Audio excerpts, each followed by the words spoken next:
my name's Simon. I am 30, I wish I was 38, 48. And we've had the shop here, Level Skateboards in Brighton, East Sussex on the coast for 10 years with my partner Fay. And there she is. So we've been here, yeah, 10 years now. Well, coming up in September, 10 years. Are you doing anything to celebrate your 10 years? We certainly are, yeah. We do our level jams, what have got massive and kind of taken on a thing of their own, haven't they, over the last year. So this big 10-year one is going to be the biggest. And we get people from all around the UK come down, so yeah, watch this space. Oh yeah, look, that's sick. Look. It's gorgeous, man. I'm so That's a really nice deck. I've not seen it before. It should be a fucking wall hanger, but I can't hang walls, mate. Nah, they're there to skate, man. Exactamundo. What made you want to open a skate shop? Because there was nothing around at the time. We had the old level from the old park used to skate from 35 years ago. It's been there since the 70s. And it got really decayed, dilapidated, and basically the council wouldn't give us any more money. So we finally managed to get a lottery grant. Everyone kind of needed somewhere to skate. So the new park was opening, literally the same time we walked past here. And a lot of guys going, the shop's empty, it was a coffee shop, like next to the park, someone's got to do something with it. We begged, borrowed, stole basically from family to get the money together and, yeah, get the place. So as the park opened, this opened at the same time. So I'm alright to think you were basically peer pressured into opening a skate shop? Yeah, in a way. People were saying, well, they were just saying, look, you'd be really good for it, you two, because, you know, we know a lot of people from the scenes and been skating so long and been part of the Brighton scenes since day one kind of thing. What were you doing before that? Skating, bumming around for years. I did a lot of travelling. I was in Thailand, I was teaching. Yeah, I worked in an office and stuff for a bit. Just never really found my way. It was just skating. Been a bit of a bum and I travelled for years as well. I've come full circle, you know. The park was over there. It's weird as you see it. As you got older, I must have walked past this place, what, a million times. I skated past it. And I kind of always, now I've got the shop and I look over thinking, dude, when I was that little kid. And now, kind of, it's so weird. Now I'm here, 10 years later. And then you got the maddest guy of all, who's outside tension, old school, but he's massive. But he sits and fixes all the park up on his own with toothpaste. And oh, 10. You alright? How are you? Perfect. Who's that from? Bringing the boards. Oh, that's that. Was that kid just had, didn't he? I think it's the one, yeah. How's the park? Oh, it's a lot. You've been fixing it up. Repairing it. Oh yeah. Is that to go 10. It's just been a bit of filming. He's been here since day one in the level, from back in the day. Oh, And he's still here, and he's still over there trying. And he's over there still trying to go on 10. Well done, Bo. Oh, you cheated. But he's still over there, and he's still fixing the park up when no one else is. Yeah. It's a big up to you, 10. That's alright, mate. Well, I started in '89 down here in Brighton through the main shop. Through I've got big shoes to fill because Pig City, what's one of the biggest kind of skate shops back, punk era. 80s was massive. It's where all the big boys started. A lot of pros started there. So that's where I started coming down here with that lot. And we had a good vert ramp over the level, so I started getting into the vert over there. All the older lads and that would really try and push you to get on the ramps and get in the levels. So it's just a kind of coming out of school, skating down, going to Pig City, the skate shop. It's literally 5 doors up, it used to be. So people still think this is Pig City. What it's not, it's 5 doors up, and it's like, it's legendary in Brighton. If you know, you know about Pig City, and you know kind of who's passed through it. So, yeah, and that's what got us all into it. I remember Pig City. You know, I was like 12, going in this spitting sawdust hole, kind of punkers, just like going, the first video, Streets on Fire, watching stuff like that, and, you know, it's going, yeah, come over the park, come skate with us, and, you know, you felt part of it, and it was lovely. Like, was it the chaos that sort of drew you in? Yeah, without a doubt, yeah. It was because it was like a big family, you know. Everyone's kind of looked after each other. It was just a massive scene. You felt protected over there, and everyone was the same, you know. It was a bit outcasty, but over there we were all the same. Do you find that you have that with the community now? Yeah, definitely, especially having the shop, because it's like Pig City used to be, but not as gnarly. But that hub you can come to, the kids you'll see sometimes 10 and 15 kids, they're all over here, giving you spuds and hanging out, watching videos, you know, exactly what we used to do when we were that age. So it's just, yeah, it's just come back round, and yeah, it's exactly the same thing.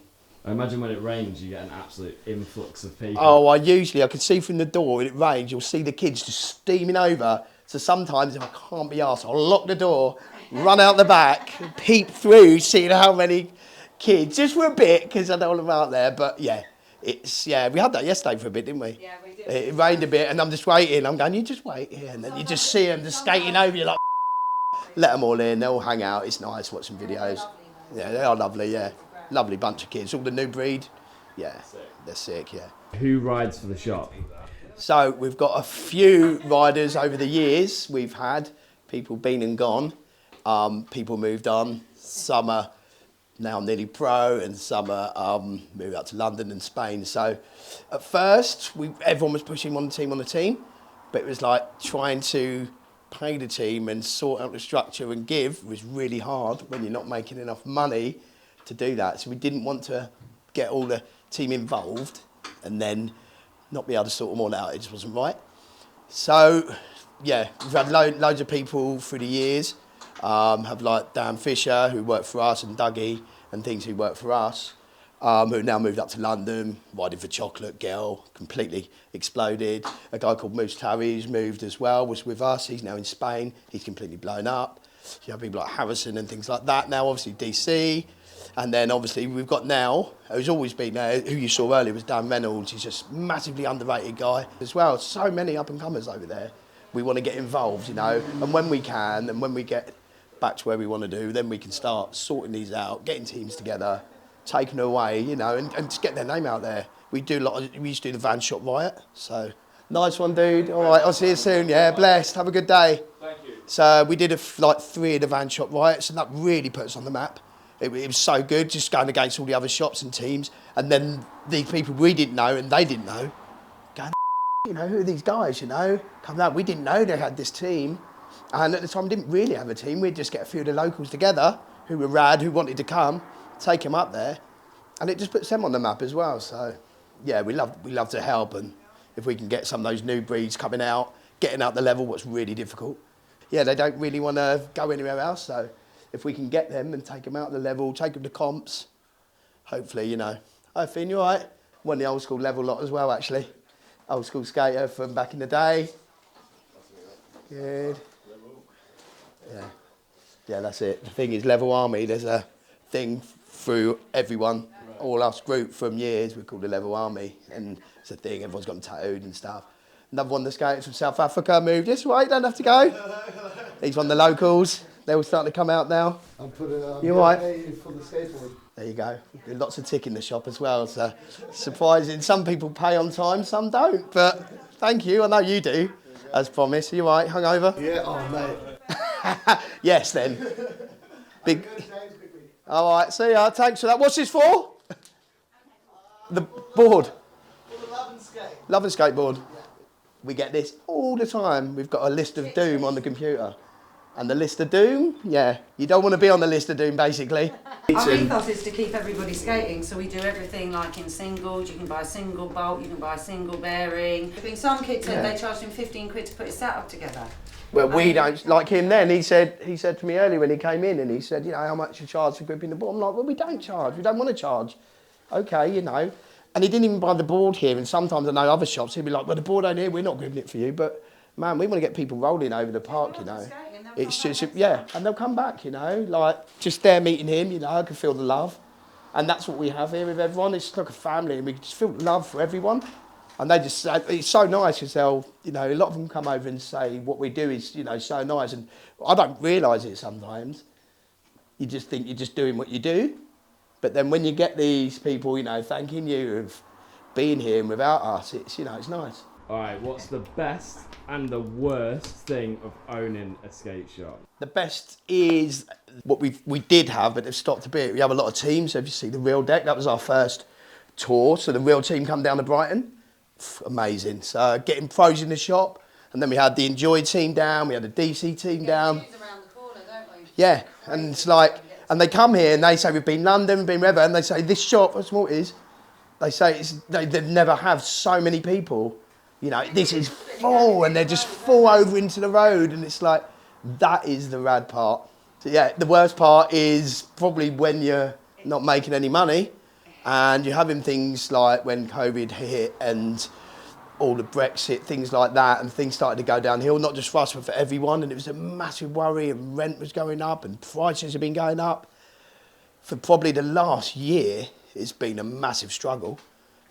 In shop, I've noticed like some like old school like 80s toys there. I'm a collector of any old tat and rubbish, so I love it. So I found this online. It's never opened. So I collect the same. I collect a lot of shoes at home. And Dave Fay's nutting, so I've got boxes and boxes everywhere. So I've always been a bit of a collector. I think through skateboarding, what it was, when you get a new pair of skate shoes, you didn't want to wear them, so you'd have your old ones, but they ruined so quick, you'd then have to get another pair, so you'd wear them. So your shoes, as you probably know, would just stack up.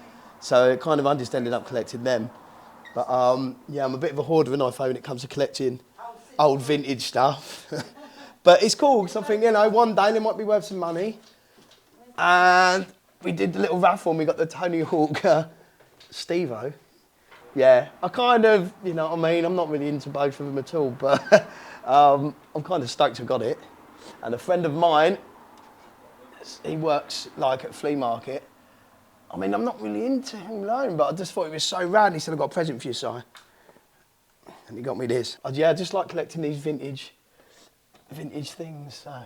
I want to thank all my suppliers, without a doubt. Especially the original Brighton OGs, like Ian Deakins from Flip, he's from Brighton. You know, he used to sell me all his stuff out of his bag down the level. He's really helped. He wants to be part of it still, you know, living out in America. Don Brown. There's so many, isn't there? Shiner, Alan Glass, Shiner, you know, he's from Brighton originally. So all these Brighton OGs. You've got Steve Douglas, who did, I don't know if you know Steve, so New Deal and things like that. Again, another Brighton guy, he's always supporting us. Yeah, there's so many to mention. Yeah, all our suppliers.